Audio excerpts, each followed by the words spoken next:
धीमे स्वर में शुरू। यह केवल कथा नहीं, यह युगों युगों से जीवित धर्म का मार्ग है। यह है कथा उस पुत्र की जिसने पिता की आज्ञा के लिए सिंहासन त्याग दिया। जन्म हुआ अयोध्या के उस राजकुमार का जिसकी मर्यादा, साहस और करुणा ने उसे बना दिया पुरुषोत्तम। बचपन में ही ज्ञान का संग मिला। गुरु वशिष्ठ से धर्म, नीति और त्याग का पाठ सीखा। सिया स्वयंवर में जब शिव धनुष टूटा तो गूंजा केवल एक नाम, राम। राम और सीता का मिलन था प्रेम और कर्तव्य का दिव्य संगम। लेकिन महल की गलियों में मंथरा की चालों ने कैकेयी का मन मोड़ दिया।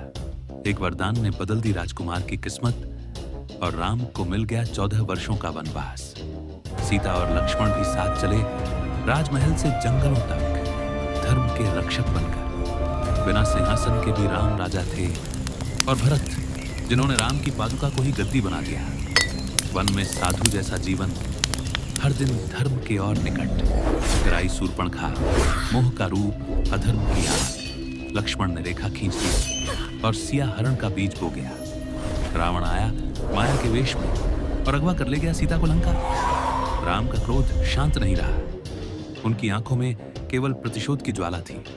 तभी आया संकट मोचन श्री हनुमान, राम का भक्त, तेज, विनय और वीरता का प्रतीक। समुद्र ने रास्ता नहीं दिया, राम ने प्रार्थना की और राम नाम से पत्थर भी तैरने लगे। लंका में रावण अपने घमंड में डूबा था, सोने के महल में, लेकिन विचार अंधकार में। हनुमान पहुंचे, सीता से मिले और फिर जला दी रावण की लंका। आया युद्ध, देवता भी देख रहे थे। राम की सेना और रावण की दुष्ट ताकतें आमने सामने। फिर हुआ अंतिम द्वंद्व, राम बनाम रावण। ब्रह्मास्त्र चला और रावण का अंत हुआ। सीता ने अग्नि परीक्षा दी और अग्नि ने उनका सच्चा स्वरूप सबको दिखाया। राम लौटे अयोध्या और स्थापित हुआ राम राज्य। न्याय, करुणा, धर्म और प्रेम का राज्य। और इस अमर गाथा को महर्षि वाल्मीकि ने श्लोकों में बांध दिया, धीरे की ओर।